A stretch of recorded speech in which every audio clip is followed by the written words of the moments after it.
विश्वविख्यात पंडित श्री राम शर्मा जी आचार्य, जिनका जीवन स्वयं में मानव के लिए शिक्षा ग्रंथ था। उनके द्वारा लिखित पुस्तकों की पाठ की श्रृंखला में प्रस्तुत है उनकी प्रख्यात पुस्तक सुनसान के सहचर की ऑडियो रिकॉर्डिंग। मील का पत्थर। आज फिर वही कठिनाई आ गई जो उत्तरकाशी से चलते हुए आरंभिक 2 दिनों में आई थी। भटवाड़ी चट्टी तक रास्ते को चौड़ा करने और सुधारने का काम चल रहा था, इसलिए मील के पत्थर उन 2 दिनों में नहीं मिले। रास्ते में कड़ी चढ़ाई उतराई और कठिन मंजिल थोड़ी ही देर में थका देती है। घने जंगलों का प्राकृतिक सौंदर्य था तो बहुत भला, पर रोज रोज 24 घंटे वही देखते रहने से आरंभ में जो आकर्षण था वो घट ही रहा था। हमारे YouTube चैनल शांति कुंज वीडियो गायत्री परिवार को सब्सक्राइब करें एवं बेल आइकन जरूर दबाएं ताकि गायत्री परिवार की विभिन्न गतिविधियों की जानकारी आपको मिलती रहे। सुनसान में अकेली यात्रा भी अखरने ही वाली थी। जन कोलाहल में व्यस्त जीवन बिताने वाले के लिए नीरव एकांत भी कष्टदायक होता है। ये सूनापन और कठोर श्रम जब शरीर और मन को थकाने लगता है तो एक ही जिज्ञासा उठती, आज कितनी मंजिल पार कर ली, कितनी अभी और शेष है। थोड़ी थोड़ी दूर चलकर सामने से आने वालों से पूछते, अब अगली चट्टी कितनी दूर है। उसी से अंदाजा लगाते कि आज अभी कितना और चलना है। कुछ रास्तागीर घमंडी होते, जानकर भी उपेक्षा करते, न बताते, कुछ को मालूम ही नहीं था। कुछ अंदाज से बताते तो उसमें मीलों का अंतर होता। इससे ये भी आशा कम ही रहती कि पूछने पर भी समाधान कारक उत्तर मिल ही जाएगा। एक बड़ी कमी थी, खासतौर से अकेले चलने वाले के लिए। 7-5 की हंसते बोलते हुए आसानी से मंजिल कट जाती है, पर अकेले के लिए काटना तो उसे काफी कठिन होता है। इस कठिनाई में मील के पत्थर कितना काम देते हैं, इसका अनुभव भटवाड़ी चट्टी से लेकर गंगोत्री तक की यात्रा में किया। इस बीच में मील तो नहीं गड़े थे, पर पहाड़ी की दीवार पर सफेदी पोत कर लाल अक्षर से 25/6 इस प्रकार के संकेत जहां तहां लिख दिए गए थे। इसका अर्थ था धरासू से 25 मील 7 फलांग आ गए। पिछली चट्टी पर कौन सा मील था, अगली चट्टी पर कौन सा मील पड़ेगा, ये जानकारी नक्शे के आधार पर थी। मंजिल का पता चलता रहता। इस सुनसान में फरलांग के अक्षर भी बड़े सहायक थे। इन्हीं के सहारे सारा रास्ता कटता था। एक फरलांग गुजरने पर दूसरे की आशा लगती और वो आ जाती तो संतोष होता कि इतनी सफलता मिली, अब इतना ही शेष रह गया। आज फिर गंगोत्री से गौमुख के रास्ते में मील फरलांग नहीं है, तो फिर वैसी असुविधा हुई जैसे उत्तरकाशी से चलते समय आरंभिक 2 दिनों में हुई थी। ये गंगोत्री से गौमुख का 18 मील का रास्ता बड़ी मुश्किल से कटा। एक तो ये था भी बड़ा दुर्गम, फिर उस पर भी मील फरलांग जैसे साथी और मार्गदर्शकों का अभाव। आज ये पंक्तियां लिखते समय ये परेशानी कुछ ज्यादा अखर रही है। सोचता हूं मील का पत्थर अपने आप में कितना तुच्छ है।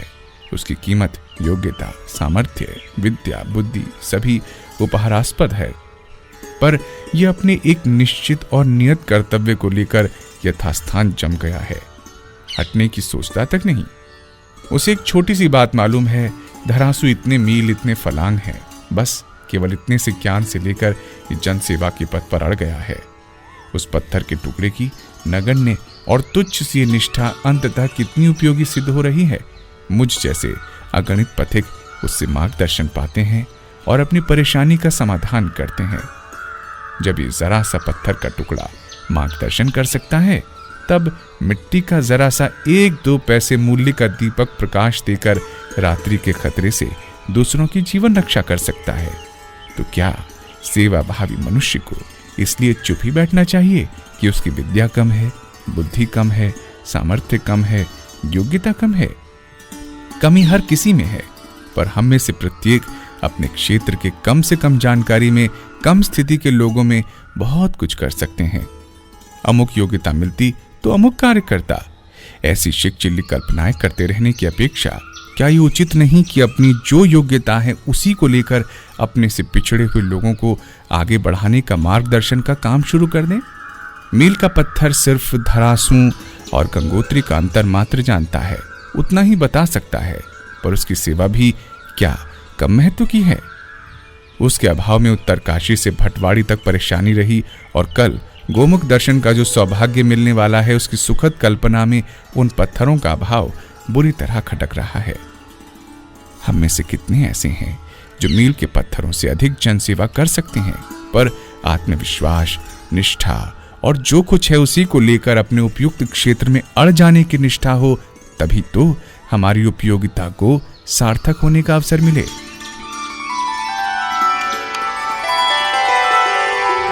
अपने और पराए।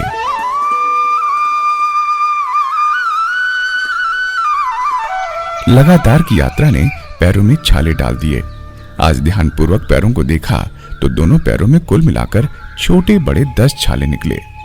कपड़े का नया जूता इसलिए पहना था कि कठिन रास्ते में मदद देगा, पर भले मानस ने भी 2 जगह काट खाया।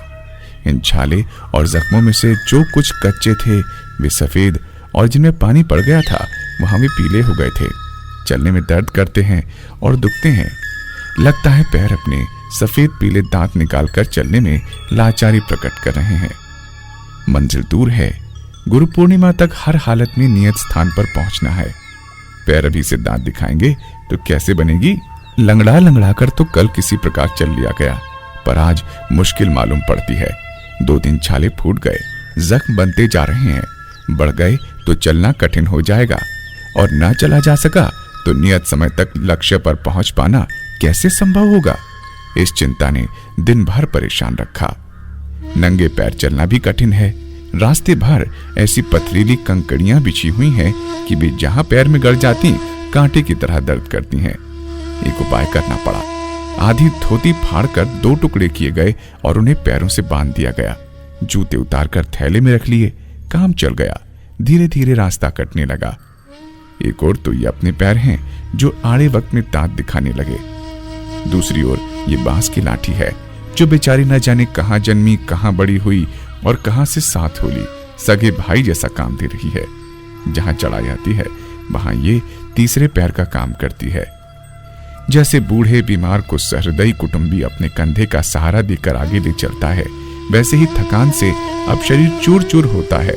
तब ये लाठी सगे संबंधी जैसा ही सहारा देती है। गंगनानी चट्टी से आगे जहां वर्षा के कारण पूरी तरह फिसलन हो रही थी, एक ओर पहाड़, दूसरी ओर गंगा का तंग रास्ता। उस कठिन समय में इस लाठी ने ही कदम कदम पर जीवन मृत्यु की पहेली को सुलझाया। उसने भी यदि जूतों की तरह साथ छोड़ दिया होता तो कौन जाने आज ये पंक्तियां लिखने वाली कलम और उंगलियों का कहीं पता भी ना होता। बड़ी आशा के साथ लिए हुए जूते ने काट खाया। जिन पैरों पर भरोसा था उनने भी दांत दिखा दिए, पर वो कुछ पैसे की लाठी इतनी काम आई कि कृतज्ञता से उसका गुणगुणावाद करते रहने को भी जी चाहता है। अपनों से आशा थी पर उनने साथ नहीं दिया। इस पर झुंझलाहट आ रही थी। दूसरे भी क्षण पराई लगने वाली लाठी की वफादारी याद आ गई। चेहरा प्रसन्नता से खिल गया।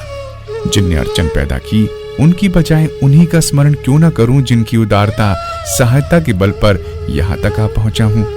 अपने पराये की क्या सोचूं?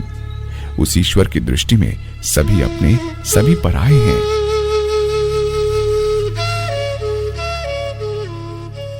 स्वल्प से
गर्जन तर्जन करती भैरव घाटी।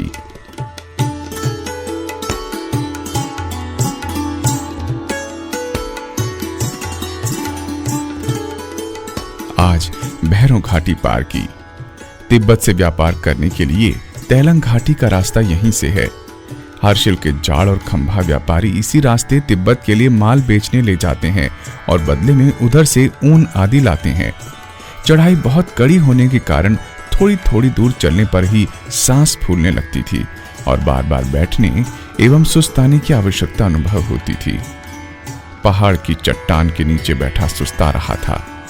नीचे गंगा इतने जोर से गर्जन कर रही थी जितनी रास्ते भर में अन्यत्र नहीं सुनी।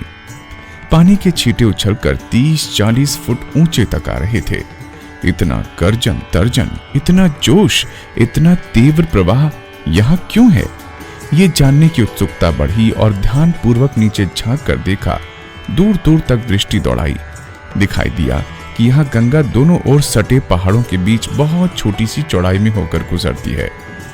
चौड़ाई मुश्किल से 15-20 फुट होगी।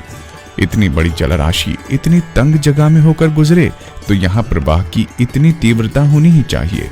फिर उसी मार्ग में कई चट्टानें पड़ी थीं, जिनसे जलधारा तेजी से टकराती थी। उस टकराहट से ही घोर शब्द हो रहा था। इतनी ऊंची उछालें ईंटों के रूप में मार रहा था।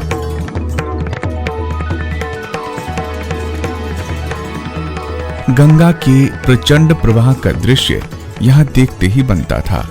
सोचता हूं कि सोरो आदि स्थानों में जहां मीलों की चौड़ाई गंगा की है, वहां जलधारा धीमे धीमे बहती है। वहां प्रवाह में न प्रचंडता होती है न तीव्रता, पर इस छोटी घाटी के तंग दायरे में होकर गुजरने के कारण जलधारा इतनी तीव्र गति से बही। मनुष्य का जीवन विभिन्न क्षेत्रों में बटा रहता है। वो सुखी रहता है, उसमें कुछ विशेषता पैदा नहीं हो पाती, पर जब विशिष्ट लक्ष्य को लेकर कोई व्यक्ति उस सीमित क्षेत्र में ही अपनी सारी शक्तियों को केंद्रित कर देता है तो उसके द्वारा आश्चर्यजनक उत्साहवर्धक परिणाम उत्पन्न होते देखे जाते हैं।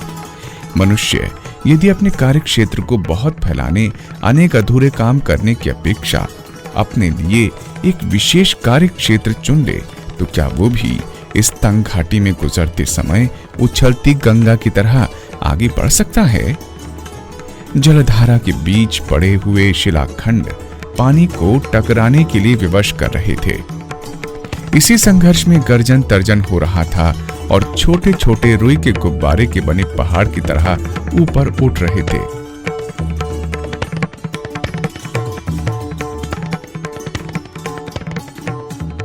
सोचता हूं यदि कठिनाइयां जीवन में न हो तो व्यक्ति की विशेषताएं बिना प्रकट हुए ही रह जाएं। टकराने से शक्ति उत्पन्न होने का सिद्धांत एक सुनिश्चित तथ्य है। आराम का, शौक मौज का जीवन, विलासी जीवन निर्जीवों से कुछ ही ऊंचा माना जा सकता है। कष्ट सहिष्णुता, तितीक्षा, तपश्चर्या एवं प्रतिरोधों में बिना खिन्नता मन में लाए वीरोचित भाव से निपटने का साहस यदि मनुष्य अपने भीतर एकत्रित कर ले तो उसकी कीर्ति भी उस स्थान की भांति गर्जन तर्जन करती हुई दिग दिगंत में व्यापक हो सकती है। उसका विशेषता युक्त व्यक्तित्व चींटों के उड़ते हुए फव्वारे की तरह से ही दिखाई दे सकता है। गंगा डरती नहीं, न शिकायत करती है। ये तंगी में होकर गुजरती है। मार्ग रोकने वाले रोड़ों से घबराती नहीं, वरन उनसे टकराती हुई अपना रास्ता स्वयं बनाती है। काश हमारी अंतः चेतना भी ऐसे प्रबल वेग से परिपूर्ण होती हो। काश हमारी अंतः चेतना भी ऐसे प्रबल वेग से परिपूर्ण हुई होती तो व्यक्तित्व के निखरने का कितना अमूल्य अवसर हाथ लगता।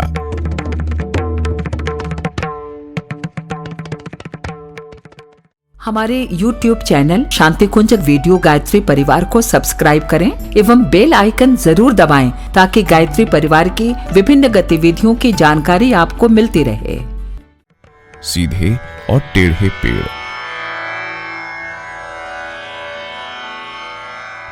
रास्ते भर चीड़ और देवदार के पेड़ों का सघन वन पार किया।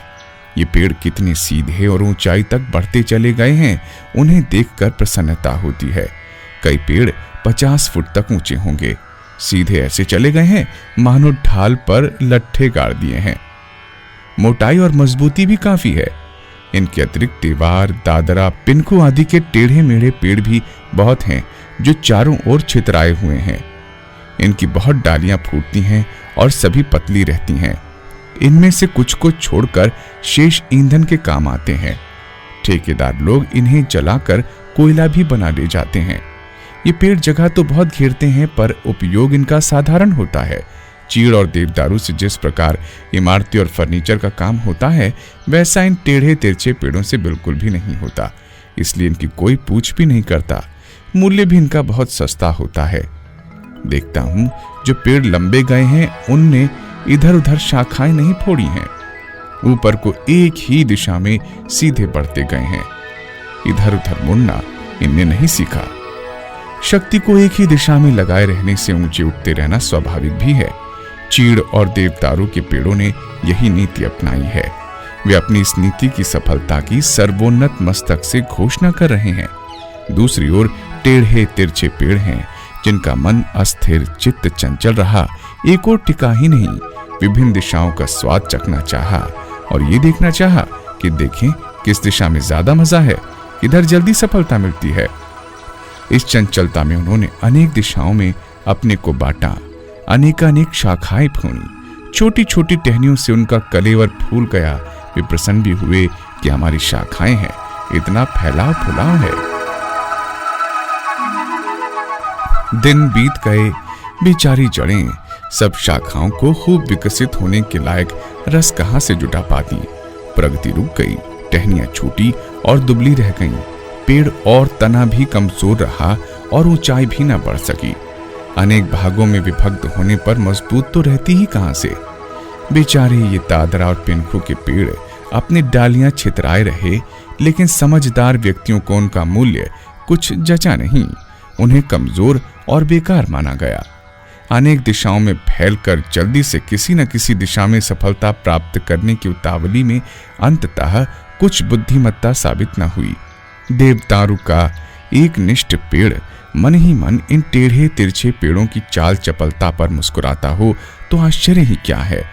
हमारी वो चंचलता जिसके कारण एक लक्ष्य पर चीड़ की तरह सीधा बढ़ सकना संभव न हो सका, यदि विज्ञ व्यक्तियों की दृष्टि में हमारे ओछे रह जाने का कारण जचता हो तो इसमें अनुचित ही क्या।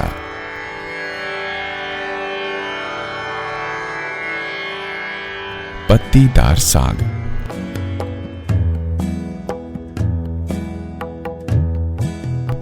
साग भाजी का इधर शौक ही नहीं। आलू छोड़कर और कोई सब्जी यहां नहीं मिलती। नीचे के दूर प्रदेशों से आने और परिवहन के साधन न होने से आलू भी महंगा पड़ता है।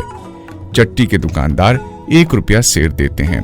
यूं इधर छोटे छोटे झरने हैं, उनसे जहां तहां थोड़ी बहुत सिंचाई भी होती है, किंतु वहां भी साग सब्जी होने का रिवाज नहीं है। रोज आलू खाते खाते ऊब गया। सब्जी के बारे में वहां के निवासियों तथा दुकानदारों से चर्चा की तो उन्होंने बताया कि जंगल में खड़ी हुई तरह तरह के वनस्पतियों में से 3 पौधे ऐसे होते हैं जिनकी पत्तियों का साग बनाया जाता है। पहला मोर्चा, दूसरा लिंगड़ा और तीसरा कोला। एक पहाड़ी को पारिश्रमिक के पैसे दिए गए और इनमें से कोई एक प्रकार की पत्तियां लाने को भेजा। पौधे चट्टी के पीछे ही खड़े थे। वो बात की बात में मोर्चा की पत्तियां 2-4 सेर तोड़ लाया। बनाने की तरकीब भी उससे पूछी और उसी प्रकार उसे तैयार किया। बहुत स्वादिष्ट लगा। दूसरे दिन लिंगड़ा की और तीसरे दिन कोला की पत्तियां इसी प्रकार वहां के निवासियों से मंगवाई और बनाई खाई। तीनों प्रकार की पत्तियां एक दूसरे से अधिक स्वादिष्ट लगीं। चित्त बहुत प्रसन्न हुआ। 1 महीने हरी सब्जी नहीं मिली थी, इसे खाकर तृप्ति अनुभव की। उधर से पहाड़ी निवासी रास्ते में तथा चट्टियों पर मिलते ही थे। उनसे चका मैंने चर्चा की कि इतने स्वादिष्ट पत्तीदार साग जब आपके यहाँ पैदा होते हैं तो उन्हें काम में क्यों नहीं लेते। पत्तीदार साग तो स्वास्थ्य की दृष्टि से भी बहुत लाभदायक होते हैं। उनमें से किसी ने ना तो मेरी सलाह को स्वीकार किया और न उन सागों को स्वादिष्ट तथा लाभप्रद ही माना। उपेक्षा दिखलाकर बात समाप्त कर दी। सोचता हूं इस संसार में किसी वस्तु का महत्व तभी समझ में आएगा जब उसकी उपयोगिता का पता हो। ये तीनों पत्तीदार साग मेरी दृष्टि में उपयोगी थे, इसलिए वे महत्वपूर्ण और स्वादिष्ट थे। इन पहाड़ियों ने इस उपयोगिता को न जाना था और न माना था, इसलिए उनके समीप ये मुफ्त का साग मनो खड़ा था, पर उससे वो लाभ नहीं उठा पा रहे थे। किसी वस्तु या बात की उपयोगिता जाने और अनुभव किए बिना मनुष्य ना तो उसकी ओर आकर्षित होता है और ना उसका उपयोग करता है। इसलिए किसी वस्तु का महत्वपूर्ण होने से भी बढ़कर है उसकी उपयोगिता को जानना और उससे प्रभावित होना। हमारे समीप भी कितने ही ऐसे तथ्य हैं जिनकी उपयोगिता समझ ली जाए तो उनसे आशाजनक लाभ हो सकता है। ब्रह्मचर्य, व्यायाम, ब्रह्म मुहूर्त में उठना, संध्या वंदन, समय का सदुपयोग, सात्विक आहार, नियमित दिनचर्या, व्यसनों से बचना, मधुर भाषण, शिष्टाचार आदि अनेकों तथ्य ऐसे हैं जिनका उपयोग हमारे लिए अतीव लाभप्रद है और इनको व्यवहार में लाना कठिन भी नहीं है। फिर भी हमें से कितने ही इनकी उपेक्षा करते हैं, व्यर्थ समझते हैं और हृदयंगम करने पर होने वाले लाभों से वंचित रह जाते हैं। पहाड़ी लोग उपयोगिता न समझने के कारण ही अपने बिल्कुल समीप प्रचुर मात्रा में खड़े पत्तीदार सागों का लाभ नहीं उठा पा रहे थे। इसके लिए उनकी निंदा करना व्यर्थ है। हमारे समीप भी तो आत्मकल्याण के लिए अगणित उपयोगी तथ्य बिखरे पड़े हैं, पर हम ही कब उनको व्यवहार में लाते और लाभ उठाते हैं। मूर्खता में कोई किसी से पीछे भी क्यों रहे।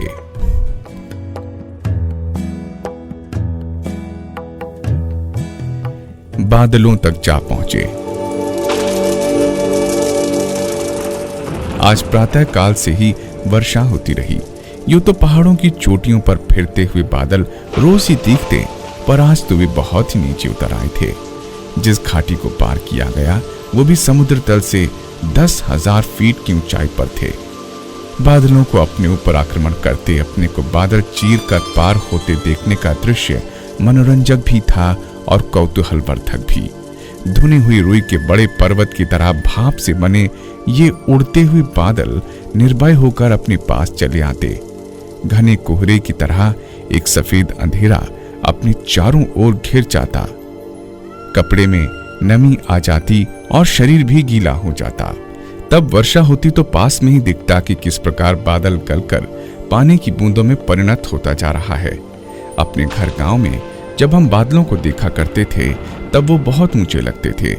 नानी कहा करती थीं कि जहां बादल हैं वहीं देवताओं का लोक है। ये बादल देवताओं की सवारी है।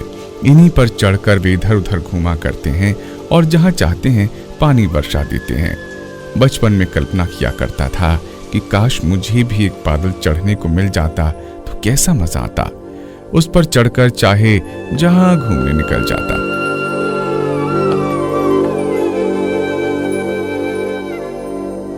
उन दिनों मेरी दृष्टि में बादल की कीमत बहुत थी, हवाई जहाज से भी अनेक गुनी अधिक। जहाज चलाने को तो उसे खरीदना, चलाना, तेल जुटाना सभी कार्य बहुत ही कठिन थे, पर बादल के बारे में तो कुछ करना ही ना था। बैठे कि चाहे जहां चल दिए।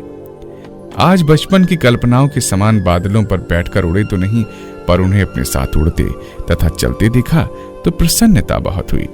हम इतने ऊंचे चढ़े कि बादल हमारे पांवों को छूने लगे। सोचता हूं बड़े कठिन लक्ष्य जो बहुत ऊंचे और दूर मालूम पड़ते हैं मनुष्य इसी तरह प्राप्त कर लेता होगा। पर्वत चढ़ने की कोशिश की तो बादल के बराबर पहुंच गया। कर्तव्य कर्म का हिमालय भी इतना ही ऊंचा है। यदि हम उस पर चढ़ते चलें तो साधारण भूमिका में विचरण करने वाले शिष्णोदर परायण लोगों की अपेक्षा वैसे ही अधिक ऊंचे उठ सकते हैं जैसे कि निरंतर चढ़ते चढ़ते 10,000 फुट ऊंचाई पर आ गए। बादलों को छूना कठिन है, पर पर्वत के उच्च शिखर के तो वो समीप ही होता है। कर्तव्य परायणता की ऊंची मात्रा हमें बादलों जितना ऊंचा उठा सकती है, और जिन बादलों तक पहुंचना कठिन लगता है वे स्वयं ही खींचते हुए हमारे पास चले आते हैं। ऊंचा उठाने की प्रवृत्ति हमें बादलों तक पहुंचा देती है, हमारे समीप तक स्वयं उड़कर आने के लिए विवश कर देती है। बादलों को छूते समय ऐसी ऐसी भावनाएं मन में उठती रहीं, पर बेचारी भावनाएं अकेली क्या करें। सक्रियता का बाना उन्हें पहनने को ना मिले तो वो एक मानस तरंग मात्र ही रह जाती है।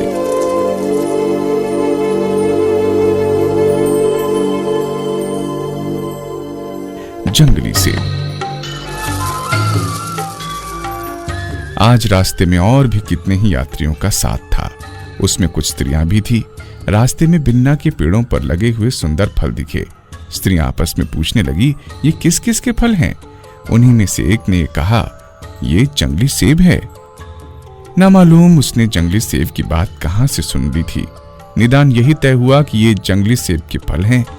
फल खूब लदे हुए थे, देखने में पीला और लाल मिले हुए बहुत सुंदर लगते थे और प्रतीत होता था खूब पके हैं। वो झुंड रुक गया। सयानी सी लड़की पेड़ पर चढ़ गई। लगता था उससे अपने ग्रामीण जीवन में पेड़ों पर चढ़ने का अभ्यास रहा है। उसने 40-50 फल नीचे गिराए। नीचे खड़ी स्त्रियों ने उन्हें आपाधापी के साथ बीना। किसी के हाथ ज्यादा लगे, किसी के कम। जिसके हाथ कम लगे थे वो उससे डर रही थी जिसने ज्यादा बीने थे। लड़ती जाती थी और कहती जाती थी कि तूने रास्ता रोकर झपट कर अधिक बीन लिए, मुझे नहीं बीनने दिया। जिसके पास अधिक थे वो कह रही थी कि मैंने भाग दौड़कर अपने पुरुषार्थ पर बीने हैं। जिसके हाथ पैर चलेंगे वही तो नफे में रहेगा। तुम्हारे हाथ पैर चलते तो तुम मुझसे भी अधिक बीनती। इन फलों को अगली चट्टी पर भोजन के साथ खाएंगे। बड़े मीठे और सुंदर ये होते हैं, रोटी के साथ अच्छे लगेंगे। धोती के पल्लों में बांधकर वे प्रसन्न होती हुई चल रही थीं। कीमती फल इतनी तादाद में उन्हें अनायास ही पा गए। लड़ना झगड़ना तो शांत हो गया, पर ज्यादा कम बीनने की बात पर मनोमालिन्य जो उत्पन्न हुआ था वो बना हुआ था। एक दूसरे को नाराजगी के साथ घूर घूर कर देखती थीं।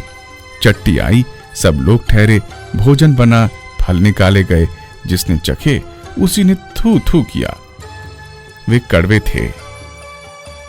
इतनी मेहनत से लड़ झगड़ कर लाए हुए सुंदर दिखने वाले जंगली सेब कड़वे और बेस्वाद थे। उसे देखकर उन्हें बड़ी निराशा हुई।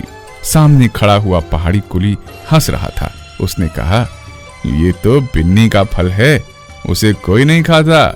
इसकी गुठली का तेल भर निकालते हैं। बेसमझे बूझे बीनने और लाने खाने की मूर्खता पर वे सभी स्त्रियां सकुचा रही थीं। मैं भी साथ था। इस सब नजारे के आदि से अंत तक साथ था। वे आपस में उन फलों का नाम लेकर हंसी कर रहे थे। उन्हें हंसने का एक प्रसंग मिल गया था। दूसरों की भूल और असफलता पर आमतौर से लोगों को हंसी आती ही है। केवल पीला रंग और बढ़िया रूप देखकर उनके पका, मीठा और स्वादिष्ट फल होने की कल्पना करना ये उनकी भूल थी। रूप से सुंदर दिखने वाली सभी चीजें मधुर कहाँ होती हैं, उन्हें ये जानना चाहिए था। न जानने पर शर्मिंदगी उठानी पड़ी और परेशानी भी हुई। आपस में लड़ाई झगड़ा होता रहा, सो व्यर्थ ही था। सोचता हूं बेचारी इन स्त्रियों की ही हंसी हो रही है और सारा समाज रंग रूप पर मुग्ध होकर पतंगे की तरह चल रहा है। उस पर कोई नहीं हंसता। रूप की दुनिया में सौंदर्य का देवता पूजता है। तड़क भड़क चमक तमक सबको अपनी ओर आकर्षित करती है और उस प्रलोभन से लोग बेकार की चीजों पर लट्टू हो जाते हैं, अपनी राह खोटी करते हैं और अंत में उसकी व्यर्थता पर इसी तरह पछताते हैं जैसी ये स्त्रियां बिन्नी के कड़वे फलों को समेटकर पछता रही हैं। रूप पर मरने वाले यदि अपनी भूल समझें तो उन्हें गुणों का पारखी बनना चाहिए, पर यह तो तभी संभव है जब रूप के आकर्षण में अपनी विवेक बुद्धि को नष्ट होने से बचा सकें। बिन्नी के फल किसी ने नहीं खाए, वे फेंकने पड़े। खाने योग्य वे थे भी नहीं। धन दौलत रूप यौवन राग रंग विषय वासना मौज मजा जैसी अनगिनत चीजें ऐसी हैं जिन्हें देखते ही मन मचलता है, किंतु दुनिया में चमकीली दिखने वाली सभी चीजों में अधिकांश ऐसी होती हैं जिन्हें पाकर पछताना और अंत में उन्हें आज के जंगली सेवों की तरह ही फेंकना पड़ता है। हमारे YouTube चैनल शांति कुंजक वीडियो गायत्री परिवार को सब्सक्राइब करें एवं बेल आइकन जरूर दबाएं ताकि गायत्री परिवार की विभिन्न गतिविधियों की जानकारी आपको मिलती रहे।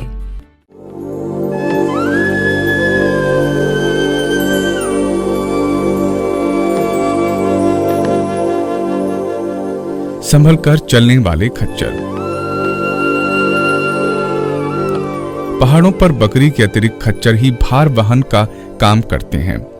सवारी के लिए भी उधर वे ही उपलब्ध हैं।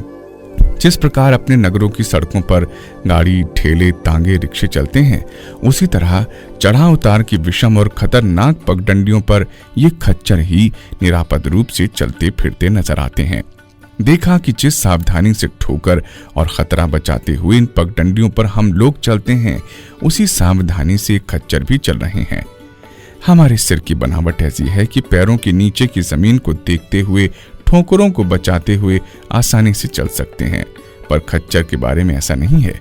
उनकी आंखें ऐसी जगह लगी हैं और गर्दन का मुड़ाव ऐसा है जिससे सामने देखा जा सकता है, पर पैरों के नीचे देख सकना कठिन है। इतने पर भी खच्चर का हर कदम बड़ी सावधानी से और सही सही रखा जा रहा था। जरा सी चूक होने पर वो भी उसी तरह लुढ़क कर मर सकता था जैसे कल एक बछड़ा गंगोत्री की सड़क पर चूर चूर हुआ मरा पड़ा देखा था। बेचारे का पैर जरा सी असावधानी से गलत जगह पर पड़ा कि 80 फुट की ऊंचाई से आ गिरा और उसकी हड्डी पसली चकनाचूर हो गई। ऐसा कभी कभी ही होता है।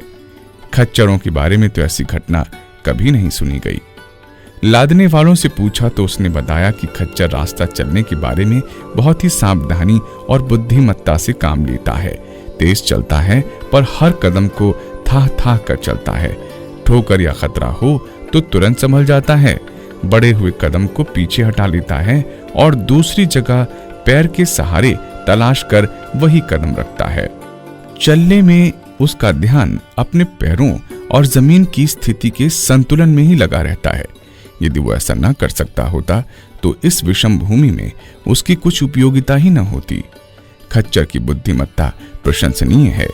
मनुष्य जबकि बिना आगा पीछा सोचे गलत दिशा में कदम उठाता रहता है और एक के बाद एक ठोकर खाते हुए भी संभलता नहीं, पर इन खच्चरों को तो देखो कि हर कदम का संतुलन बनाए रखने में जरा भी नहीं चूकते।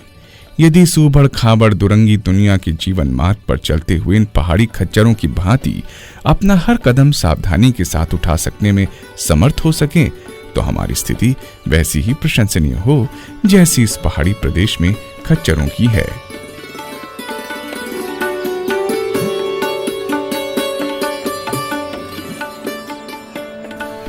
गोमुख के दर्शन।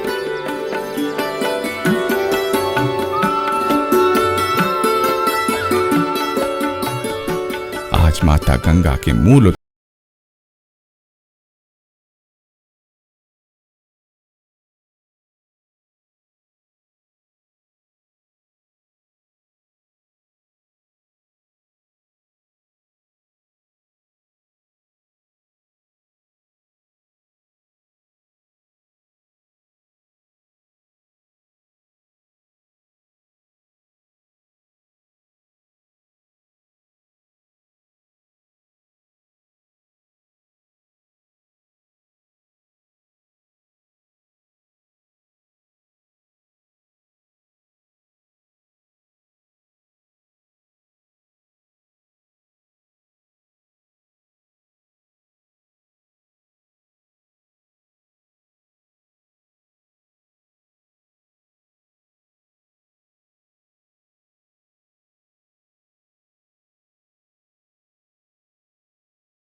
और स्वरचित गंगा लहरी के एक एक श्लोक का गान करते हुए एक एक कदम उठाते और अंतिम श्लोक गाते हुए भावावेश में माता की गोद में ही विलीन हो गए।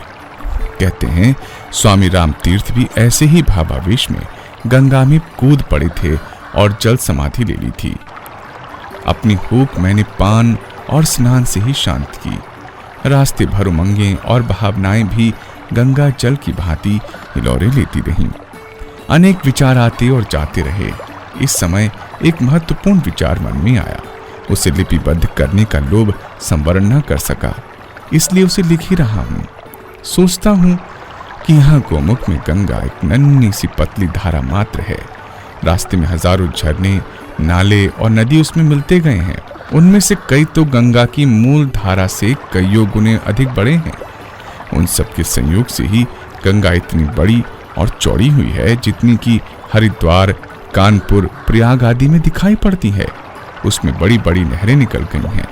गोमुख के उद्गम का पानी तो उनमें से एक नहर के लिए भी पर्याप्त नहीं हो सकता।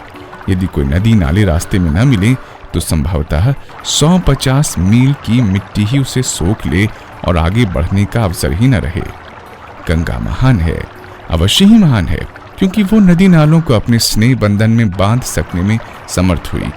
उसने अपनी उदारता का आंचल फैलाया और छोटे छोटे झरने नालों को भी अपने बाहुपाश में आबद्ध करके छाती से चिपटाती चली गई।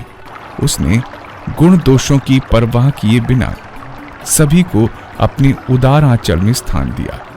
जिसके अंदर में आत्मीयता की, स्नेह सौजन्य की अगाध मात्रा भरी पड़ी है, उसे जलराशि में कमी कैसे पड़ सकती है। दीपक जब स्वयं जलता है तो पतंगे भी उस पर चलने को तैयार हो जाते हैं। गंगा जब परमार्थ के उद्देश्य से संसार में शीतलता फैलाने निकली है तो क्यों ना नदी नाले भी उनकी आत्मा में अपनी आहुति देंगे। गांधी, बुद्ध, ईसा की आत्माओं में कितनी आत्माएं आज अपने को आत्मसात कर चुकी हैं, ये सभी को स्पष्ट दृष्टिगोचर हो रहा है। गंगा की सतह सबसे नीची है, इसलिए नदी नालों का गिर सकना संभव हुआ। यदि उसने अपने को नीचा न बनाया होता, सबसे ऊपर उठकर चलती, अपना स्तर ऊंचा रखती, तो फिर नदी नाले तुच्छ होते हुए भी उसके अहंकार को सहन न करते, उससे ईर्ष्या करते और अपना मुख दूसरी ओर मोड़ लेते।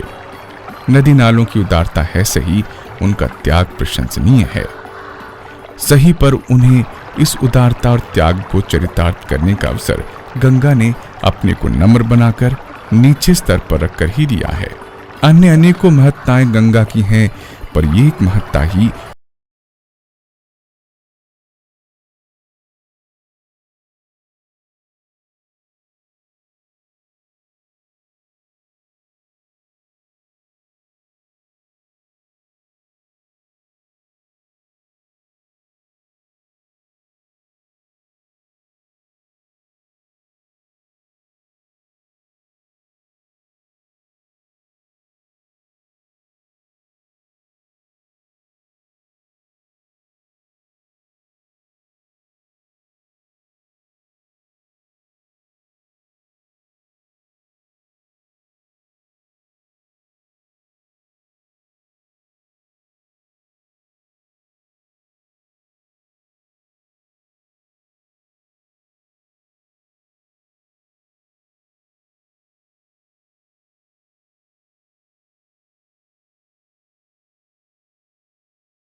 भगवती भागीरथी के मूल उद्गम गोमुख के दर्शन करके अपने को धन्य माना।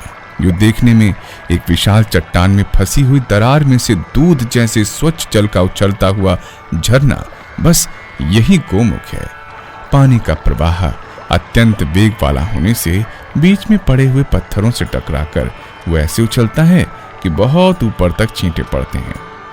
इन जल कणों पर सूर्य की सुनहरी किरण पड़ती है तो वे रंगीन इंद्रधनुष जैसी बहुत ही सुंदर दिखती हैं। इस पुनीत निर्झर से निकली हुई माता गंगा वर्षों से मानव जाति को जो तरन तारण का संदेश देती रही है, जिस महान संस्कृति को प्रवाहित करती रही है, उनके स्मरण मात्र से आत्मा पवित्र हो जाती है।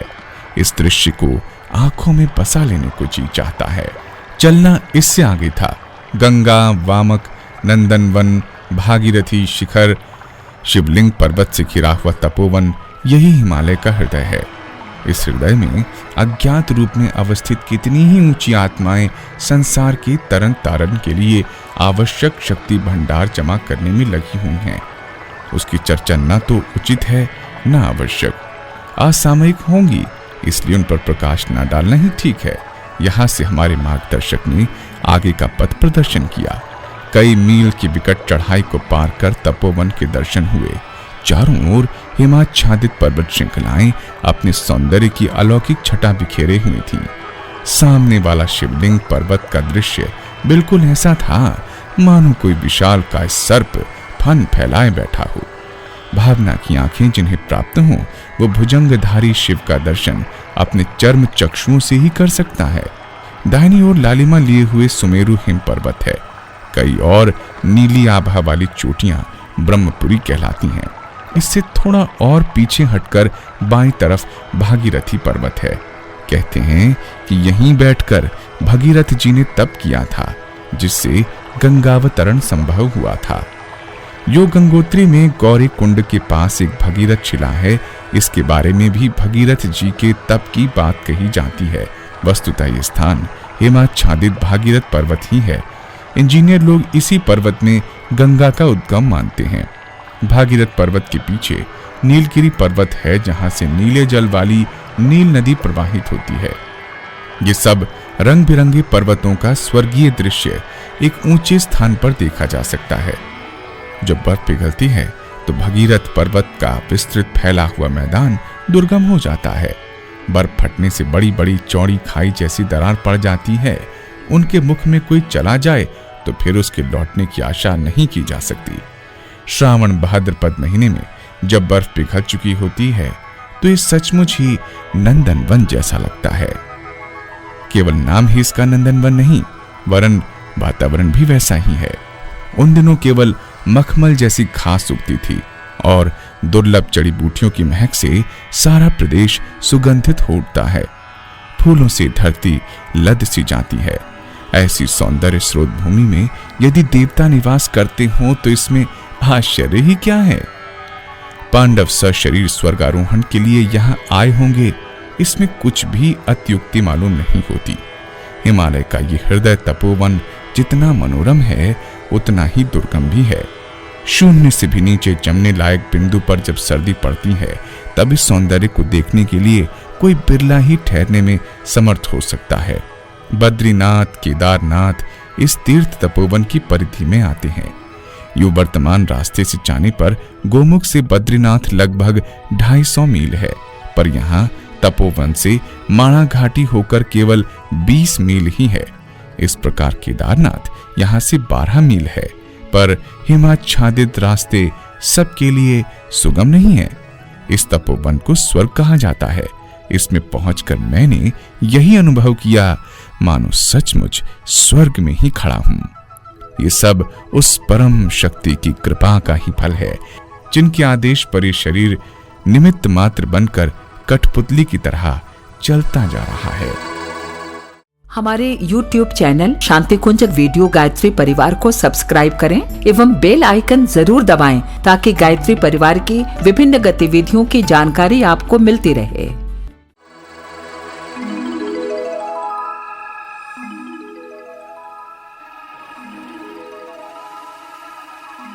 सुनसान की झोपड़ी। इस झोपड़ी के चारों ओर सन्नाटा छाया हुआ है। प्रकृति स्तब्ध है।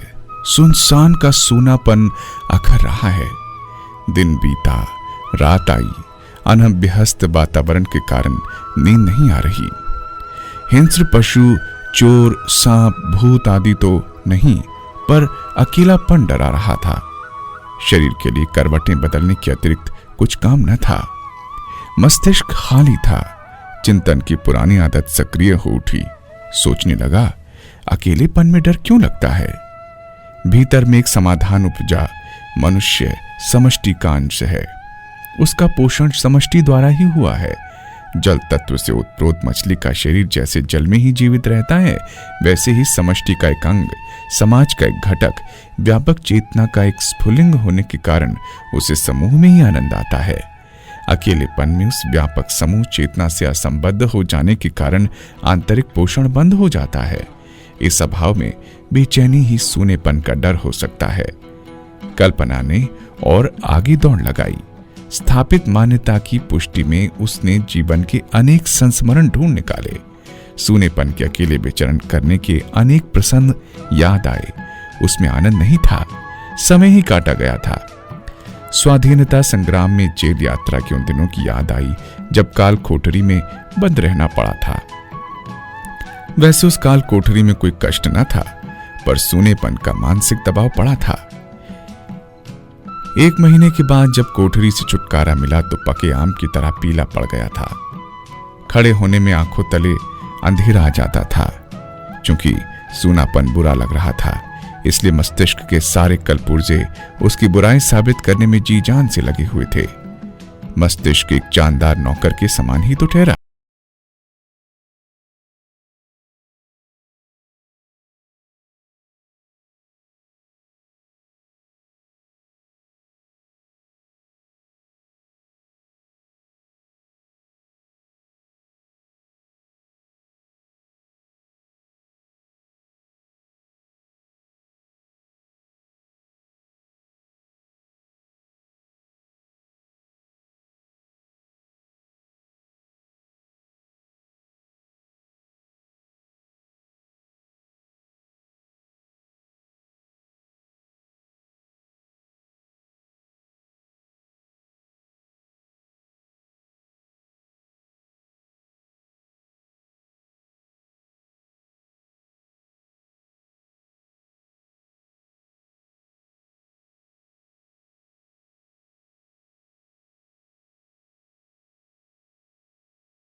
वट बदलते ही नींद की झपकी खुल गई।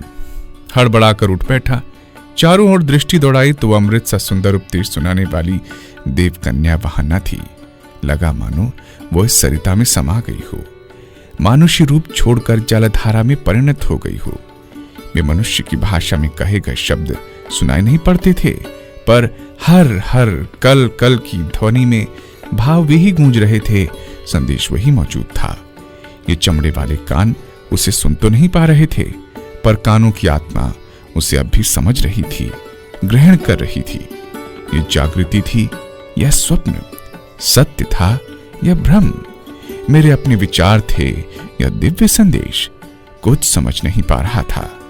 आंखें खोली, सिर पर हाथ फिराया, जो सुना देखा था उसे ढूंढने का पुनः प्रयत्न किया, पर कुछ मिल नहीं पा रहा था, कुछ समाधान नहीं हो पा रहा था। इतने में देखा कि उछलती हुई लहरों पर थिरकते हुए अनेक चंद्र प्रतिबिंब एक रूप होकर चारों ओर से इकट्ठे हो रहे और मुस्कुराते हुए कुछ कह रहे हैं। इनकी बात सुनने की चेष्टा की तो नन्हे बालक जैसे प्रतिबिंब कहने लगे, हम इतने चंद्र तुम्हारे साथ खेलने के लिए, हंसने मुस्कुराने के लिए मौजूद हैं।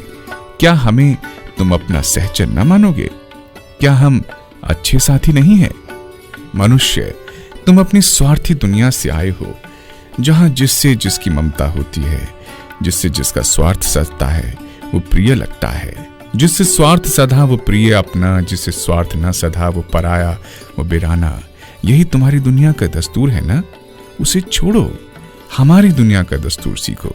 संकीर्णता नहीं, यहाँ ममता नहीं, यहाँ स्वार्थ नहीं, यहाँ सभी अपने हैं, सब में अपनी ही आत्मा है, ऐसा सोचा जाता है।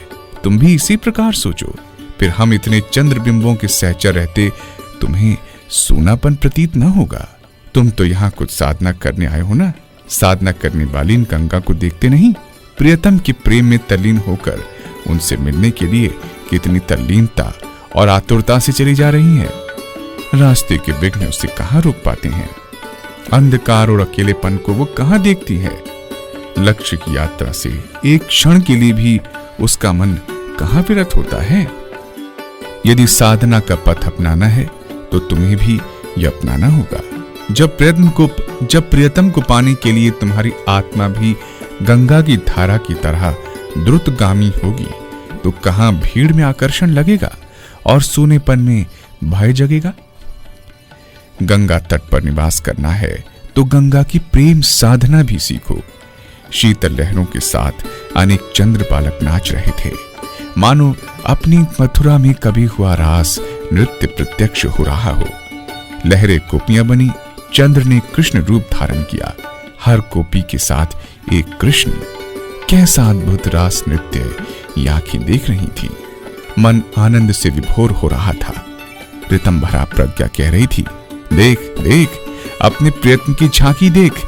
हर काया में आत्मा उसी प्रकार नाच रही है जैसे गंगा की शुभ्र लहरों के साथ एक ही चंद्रमा के अनेक बिंब नृत्य कर रहे हों। सारी रात बीत गई। ऊष्मा की अरुणिमा प्राची में प्रकट होने लगी। जो देखा अद्भुत था। सूनेपन का भय चला गया। कुटी की ओर पैर धीरे धीरे लौट रहे थे। सूनेपन का प्रकाश अब भी मस्तिष्क में मौजूद था।